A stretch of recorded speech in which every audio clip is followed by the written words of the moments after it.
제가 매 시간마다 이 반드시 지나야 할 문에 대해서 말씀하는 까닭은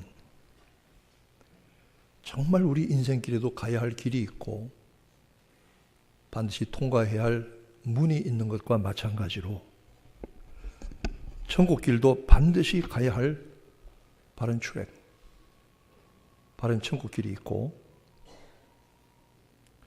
그리고 반드시 거쳐야 할 구원의 과정, 그 문이 있기 때문에 꼭 통과하시기를 권하는 것입니다. 만약 그렇지 않으면 다 천국길 가는 것처럼 보여요. 다 교회 나오는 것 같고 다 봉사 잘하는 것 같고 다 겉모양은 비슷한데 방향도 같은 것 같은데 정말 천국 문에서 마지막에 당신은 아닙니다. 이렇게 되면 안 되잖아요. 그래서 제가 시간마다 반드시 천국 문에 이르는 이 관문들을 통과하고 또 통과한 것을 믿음으로 확인해야 합니다. 처음에는 구원의 빛을 받는 것이지요. 내가 얼마나 허망한 인생을 살았는가, 내가 얼마나 하나님 앞에 흉악하고 부끄러운 죄인인가를 깨닫게 되는 겁니다. 빛이 비추어지면. 아침에 창문을 열면 햇살이 쫙 들어오는데 그 햇살에는 적은 먼지 티끌이 다 드러나요. 캄캄할 때는 보이지 않았던 것이 꽃 같아요. 하나님의 빛이 우리의 마음을 비추시면은 우리 속에 있는 모든 것들이 다 드러나요. 부끄러워서 견딜 수가 없어요. 그러면서 자기 속에 가득한 죄와 허물과 죽을 수밖에 없는 자기 자신의 구원의 길이 무엇이냐? 세상에서 무슨 다른 소리를 말하고 권해도 예수 그리스도밖에 없다. 우리 위해서 십자가에 대신 피 흘려 죽으시고 하나님 앞에서 우리와 하나님 사이에 화목제물이 되시고 대신 나를 위해서 죽어주신 대속의 제물 대신 예수 그리스도가 하신 일을 믿고 그분에게 매어 달리지 않으면, 그분에게 의지하지 않으면 전혀 길이 없다는 사실을 깨닫게 되는 것도 구원의 빛이 비추기 때문입니다. 여러분 그 빛을 다 받으시기를 축원하고 받으셨기를 축원합니다. 그 다음에 예수 그리스도를 믿고 영접해서 예수께서 나의 주인이 되시고 내 인생의 주관자이십니다. 내가 잘나고 내가 돈 벌고 내가 큰소리치며 사는 것 같지만 주님이 도와주시지 않으면 아무것도 아닙니다. 예수의 말씀과 예수의 뜻대로 살겠습니다 하고 예수 그리스도를 믿고 영접하고 주는 그리스도시요 살아계신 하나님의 아들이십니다를 성령의 도우심으로 분명히 고백한 사람, 이 과정이 있어야 됩니다. 꼭 있어야 됩니다. 이거 없으면 아닙니다. 그 다음에 십자가의 나위에서 흘리신 피 뿌림을 받아야 됩니다. 그 십자가의 뜨겁고 진한 보배로운 은혜의 피가 내 머리 위에 뿌려지고 내 온몸에 내 마음속 깊은 곳까지 스며들어서 예수의 피로 씻음받고 예수의 피로 사함받는 이 피뿌림의 은혜를 받아야 됩니다. 피뿌림 받아야 됩니다. 이 피뿌림의 은혜를 다 받으셨기를 축원합니다. 그 다음에 성령 받아야 됩니다. 뭐 성령 세례냐, 뭐 성령 이거 따지지 말자고요. 저도 옛날에 좀 따졌어요. 성령 불세례 받았느냐? 그래야 됩니다, 사실은. 모든 은혜의 체험, 성령 체험한 사람은 대개 불세례를 통과합니다. 그런데 불세례를 받았건 무슨 세례를 받았건 상관하지 말고 지금 내가 하나님의 은혜와 그리스도의 구원의 사랑, 구원에 대한 절대 사랑이 있느냐? 절대 확신이 있느냐? 그리고 하나님의 말씀에 대한 절대 순종이 있느냐? 이것 있으면요, 성령 불세례 받아 이거 따질 필요가 없습니다. 지금 현재 내가 충만하면 되는 것이니까. 성령 충만을 받으라. 술 취하지 말라. 이는 방탕한 것이니 오직 성령의 충만을 받으라. 술도 스피릿이에요. 영이에요. 술 취하면 절대로 성령 충만 받을 수 없습니다. 그래서 성경이 말씀하는 겁니다. 그 다음에 오늘 우리가 통과하기를 권하는 것은 하나님이 나를 의롭다고 인정해 주시는, 의롭다 하심을 받는 이 문을 통과하기를 바랍니다. 내가 의로운 것이 아니라, 내가 무슨 잘한 것이 아니라, 내가 무슨 잘난 것이 아니라 하나님이 나를 의롭다고 여겨주시고 의롭다고 인정해 주시는, 의롭다고 인치시고 여겨주시는 의롭다 하심, 이것 받게 되기를 주님의 이름으로 축원합니다. 은혜를 한번 맛본 사람은요, 구원의 은혜를 체험한 사람은 마음속에 이상한 갈증이 있어요. 그전까지는 상관이 없이 살았어요. 되는 대로 살았어요. 내 마음대로 살았어요. 내가 잘난 줄 알고 돈 벌고, 내가 잘난 줄 알고 성공한 줄 알았어요. 그런데 은혜를 받고 나면은 그게 아니에요. 마음속에 갈급한 목마른 마음이 생겨요. 내 영혼이 목이 말라져요.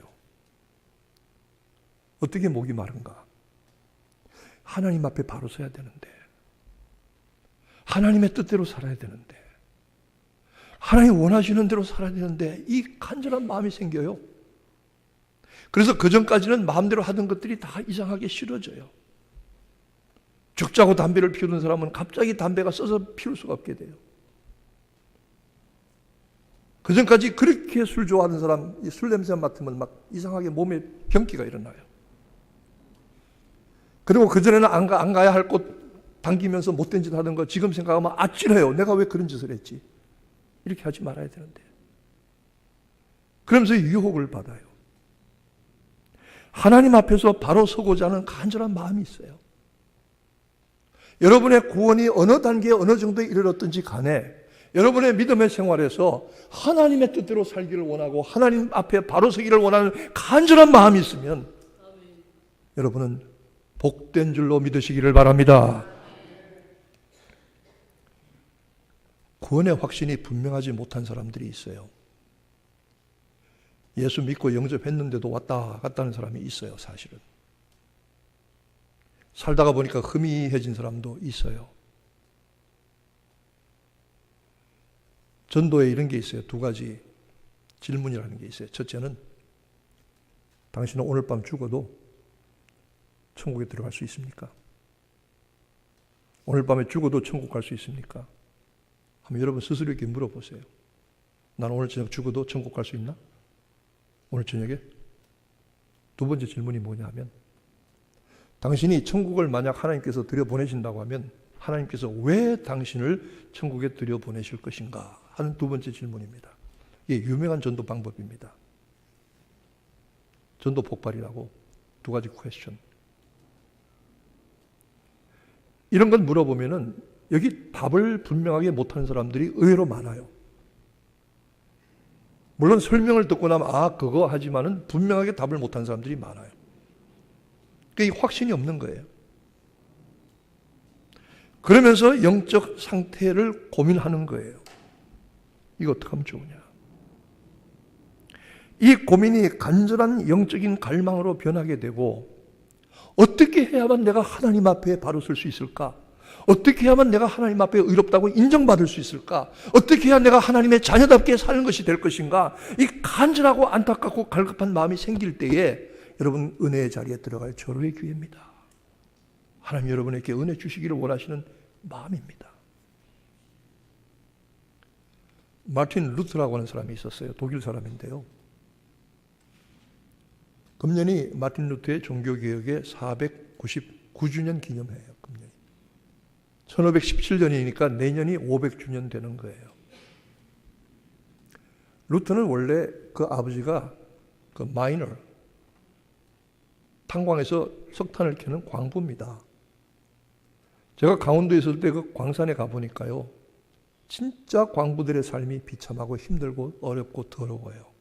제일 힘든 직업이 광부더라고요. 땅속에 수킬로를 들어가서 목숨 걸고 들어가는 거예요. 한번 무너지면 끝장이에요. 독일의 탄광이 유명해요. 그래서 여러분 지금 60대, 70대가 넘으신 분들은 독일 서독 광부 간 분들이 많아요. 이곳에도 서독 광부 갔다가 오신 분이 있는지 모르겠는데 대학 나온 사람들이 직업이 없고 직장이 없으니까 정말 밥 먹을 길이 없으니까 서독 광부로 갔어요. 대학 나온 분들이. 지금 어렵다고 하는 건 그 당시와 비교가 안 돼요. 그 탄광에 수 킬로미터 들어가서 루터의 아버지가 광부였거든요. 지긋지긋해요. 아들에게 너는 광부하지 말고 법대를 가라. 그래서 변호사가 되라.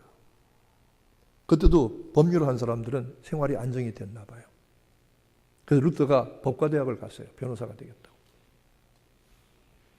그런데 자기 친구하고 하루는 우산을 쓰고 가다가 천둥번개 벼락이 우산을 때렸는데 우산을 들고 가던 친구한테 벼락이 떨어져서 자기는 옆에 같이 맞고만 갔고 그 친구가 벼락에 맞아 그 자리에 즉사했어요. 즉사. 새까맣게 타버렸어요.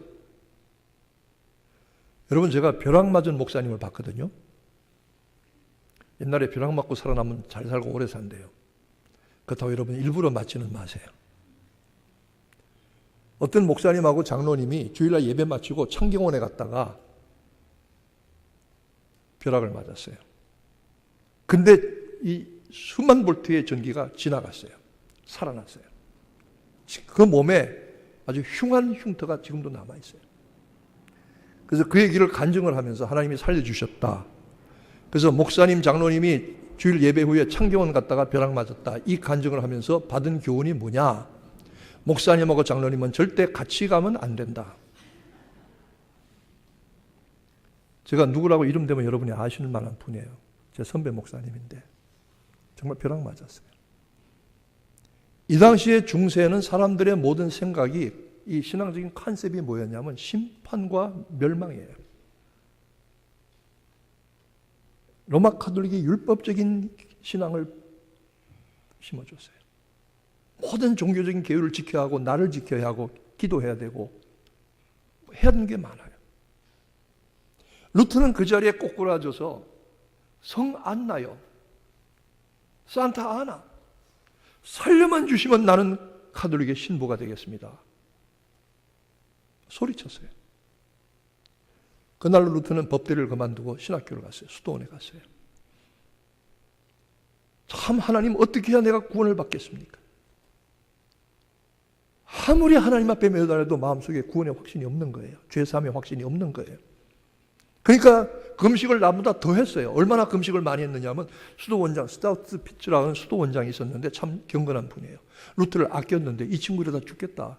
그 친구들에게 강제로 음식을 먹여라. 그래서 루터를 잡아다가 묶어놓고 입을 벌리고 음식을 강제로 넣을 정도로 금식 많이 했어요. 맨날 철야기도 했어요. 교회 종탑에 올라가서 맨날 철야하면서 부르짖어서 하나님 나의 죄를 용서해 주세요. 나는 죄인입니다. 나는 살려주세요. 얼마나 밤새 동안 처절하게 부르짖었는지. 그리고 아침에 녹초가 돼서 기어 나오는 거예요. 이런 일을 하루 이틀 한 게 아니에요. 로마로 출장을 보냈어요. 가서 무슨 일을 하고 와라. 로마로 출장을 갔는데 가보니까 난장판이에요. 그 무슨 성물이 있고 뭐 성자들의 유골이 있다는 데 가서 거기서 뭐 참배하는 데 가서 막 밀치고 돈 내면 그 돈 뺏어가고 돈 많이 내면 뭐 어떡한다 그러고. 그러고는 베드로 성당에 돌 계단이 있는데 이 계단을 무릎으로 한번 기어서 올라갔다 내려오면 3년의 죄가 용서받는다고. 루터가 수십 번 올라갔다 내려갔다 했어요. 무릎으로. 나중에 무릎이 까져서 피가 철철 나올 정도로 올라갔다 내려갔다 했는데 한 번이 아니라 10번이 아니라 수십 번 가도 마음속에 죄 사함 받았다는 확신이 하나도 없는 거예요. 이게 무슨 짓이냐고. 이게 무슨 짓. 그러고는 돌아왔어요. 그럼 비텐베르크 대학에서 시편과 갈라디아서, 로마서를 가르치는 선생님이 됐어요. 정말 잘 가르친 거죠. 정말 기가 막힌 과목을 고른 거예요. 그래서 어느 날 비텐베르크 대학의 수도원의 종탑에 올라가서 겨울이고 여름이고 그 춥거나 더운 때 밤을 새서 기도하던 루터가 아침에 햇살이 쫙 비쳐 들어오는데 성경을 폈어요. 그때 눈에 들어오는 성경이 로마서 1장 16절과 17절입니다. 복음에는 하나님의 의가 나타나서 믿음으로 믿음에 이르게 하나니 기록된 바 오직 의인은 믿음으로 말미암아 살리라 함과 같으니라. 아멘. 루터의 마음속에 천둥번개의 벼락처럼 이 말씀이 소용돌이 쳤어요. 여러분, 말씀에 벼락 맞아야 돼요. 진짜 여러분 벼락 맞아야 됩니다. 이 말씀 한 절이 나의 영혼, 나의 삶을 완전히 뒤집어 놓는 벼락 맞는 같은 말씀의 체험이 있어야 됩니다. 이 말씀이 없이 살아가는 걸 다 덮어놓고 믿었기 때문에 그런 거예요. 제발 펴서 읽어가면서 믿으세요. 이 체험이 있어야 돼요. 벼락 맞아야 돼요. 벼락 맞은 분은 아멘 하세요. 아멘. 몇 사람 안 돼요. 말씀에 벼락 맞아야 돼요. 이 말씀, 이게 있어야 돼요. 로마서 1장 16절 17절이 그랬어요. 17절 기록된 바 오직 의인은 믿음으로 말미암아 살리라 함과 같으니라. 하박국에서 옮겨온 말씀이에요. 루터는 순간적으로 깨달았어요. 수없이 금식을 하고 수없이 철을 하고 베드로 성당 계단을 무릎으로 수없이 올라가고 내려갔지만 그것으로 죄사함 받는 것이 아니라, 그것으로 구원 얻는 것이 아니라 오직 의인은 믿음으로 말미암아 살리라 함과 같으니라.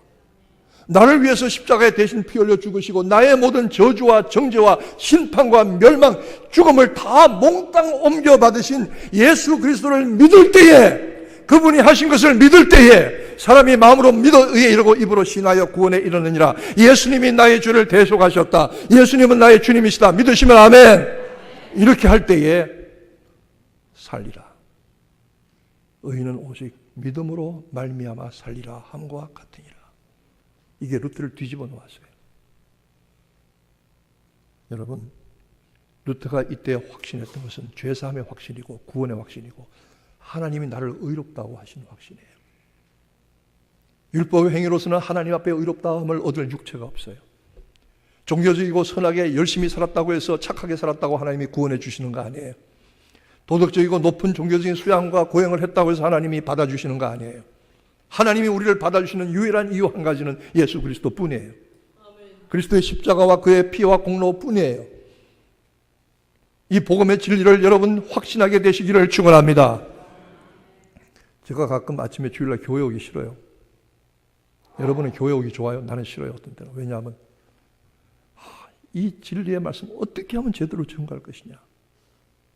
목사의 책임이 뭡니까? 목사가 목회자라고 교회 건물 잘 짓고 무슨 프로그램 그럴듯하게 만들고, 아닙니다. 목사는 진리의 말씀을 어떻게든 성도들에게 바로 증거하는 것이 책임입니다. 이게 얼마나 어려운지 몰라요. 여러분 와서 그냥 편하게 듣고 하지만 나는 여기에 전부를 다 쏟아 넣어도 부족한 생각이 들어요. 의인은 오직 믿음으로 말미암아 살리라 함과 같으니라. 그러므로 한번 예수 그리스도를 믿고 그의 공로를 힘입은 사람은 하나님 앞에서 의롭다고 인정받는 줄로 믿으시기를 축원합니다. 내가 의로운 게 아니에요. 내가 도덕적인 게 아니에요. 내가 잘난 게 아니에요. 내가 깨끗한 게 아니에요. 내가 인생 성공한 게 아니에요. 하나님께서 나 같은 인간을 의롭다고 쳐주시는 거예요. 의롭다고 여겨주시는 거예요. 누구 때문에? 예수 때문에. 무엇으로? 믿음으로. 무엇에 근거해서? 하나님의 은혜로. 하나님의 은혜와 예수를 믿는 믿음으로, 하나님의 사랑으로 우리를 의롭다고 여겨주시고 인쳐주시고 받아주시는 줄로 믿으시기를 축원합니다. 이 은혜가 있으시기를 축원합니다. 이거 외에는 아무것도 아닙니다. 이거 외에는 아무것도 아닙니다. 다른 것 구하지 마세요. 그러므로 우리는 의로운 사람이 아니고 의롭다고 인정받는 사람입니다. 그러므로 누가 하나님의 택하신 자들을 송사하리요, 우리를 부르시고 구원하시는 예수 그리스도시니 누가 우리를 하나님의 사랑 그리스도의 사랑에서 끊으리요. 환난이나 기근이나 적시나 위협이나 공고나 칼이랴. 그 무엇도 어떤 피조물도 우리를 그리스도 예수 안에 있는 하나님의 사랑에서 끊을 수 없으리라. 그 이유가 한 가지입니다. 예수 그리스도의 피로 말미암아 그걸 믿을 때에 하나님의 은혜와 사랑으로 의롭다고 의인이라고 인쳐 주셨기 때문에 우리는 하나님 앞에 더 이상 죄인의 신분으로 나가는 것이 아니라 의롭다고 인정받은 자녀의 신분으로 하나님 앞에 나가게 되는 줄로 믿으시기를 바랍니다. 가끔 어떤 분들이 기도합니다. 참 겸손합니다. 하나님, 우리는 죄인입니다. 죄인입니다. 이것도 죄인이고 저것도 죄인이고. 하나님께서 그러실 겁니다. 지겹다, 지겨워. 나는 너를 죄인으로 보지 않는다. 네가 자식 노릇 제대로 못하고 인생이 좀 모자란 거 있지만 너는 내 아들이야, 너는 내 딸이야. 내가 너를 택했어. 내가 너를 의롭다고 인정했어. 누가 우리를 그리스도의 사랑에서 끊으리요. 여러분, 하나님 앞에 설 때 우리가 부끄러운 것이 있고 부족한 것이 있지만 하나님 앞에 용서받고 의롭다고 인정받은 의인의 자리에 서게 되시기를 축원합니다. 죄인이 어떻게 천국에 들어갑니까? 의인만 들어갈 수 있는 거죠. 그 의는 나의 것이 아닙니다. 예수 그리스도의 것입니다. 그것을 받는 것이 믿음이고 그것을 주시는 것은 은혜입니다. 너희가 그 은혜를 인하여 믿음으로 말미암아 구원을 얻었나니 이것이 너희에게서 난 것이 아니요 하나님의 선물이다. 행위에서 난 것이 아니니 이는 누구든지 자랑치 못하게 하려 함이니라. 여러분이 이 진리의 말씀을 분명히 새긴다면 저는 할 일을 다 하는 거죠. 의롭게 되는 것은 인간의 선한 행위로 불가능합니다. 하나님은 도덕적이고 윤리적인 인간을 원하시는 것이 아닙니다. 하나님은 예수 믿는 사람을 원하십니다. 근본적으로 하나님과 바른 관계에 들어가기를 원하십니다. 여기서 의롭다고 하는 것은, 의롭게 된다고 하는 것은 하나님과 in right relationship, 하나님과 바른 관계에 들어가게 된다는 그런 뜻입니다. 그전에 우리가 하나님과 상관없이 살았어요. 이제는 하나님의 자녀입니다. 자녀답게 살아야죠. 아버지신 하나님을 기쁘시게 하기 위해서 살아야죠. 그리고 한 번 자녀 삼으신 하나님의 사랑은 변하지 않습니다. 하나님과 바른 관계에 서서 어떻게 하면 하나님을 기쁘시게 할까? 이것이 우리 신앙생활의 목표고 고민인 것입니다. 그리고 이 진리는 말씀과 성령으로만 깨닫게 하십니다. 여러분, 제가 시간마다 증거하는 이 구원의 관문과 이 진리가 말씀과 성령 외에는 있을 수가 없습니다. 이것은 인간의 사상이나 철학이 아닙니다. 종교적인 선행과 노력이 아닙니다. 바로 하나님의 말씀입니다. 이 말씀을 깨닫게 되시기를 축원합니다. 성령께서 가르치시기를 축원합니다. 예수 그리스도를 믿음으로, 은혜로 믿고 구속함을 받아서 하나님 앞에 의롭다고 인정을 받은 사람. 그러나 우리는 겸손해야 합니다. 왜? 의인이기는 의인이지만 용서받은 죄인이기 때문입니다. 교만해서도 안 됩니다. 그러나 위축되어서도 안 됩니다. 마귀는 두 가지 씁니다. 하나는 교만하게 합니다. 너 예수 믿잖아. 그만하면 됐지. 무슨 짓을 해도 괜찮잖아. 네가 대단한 사람 아니야. 반면에 위축하기도 합니다. 네가 예수 믿는다고 그 꼴이 뭐냐. 그 어느 것도 아닙니다. 우리는 하나님 앞에 의롭다고 인정을 받은 의인인 동시에 용서받은 죄인인 것을 깨닫고 항상 이 신앙의 균형과 긴장관계가 있어야만 겸손하지도 아니하고 비루하지도 아니하고 온전히 하나님 앞에 서야 하는 것입니다. 바울은 그러므로 디모데서에 말하기를 그리스도 예수께서 죄인을 구원하시려 구속하시려 이 땅에 임하셨다 하였도다. 내가 죄인 중에 괴순이라 그랬습니다. 그 겸손함이 그리고 하나님이 자기를 부르신 부르심에 대한 확신이 균형 잡혀 있었던 것입니다.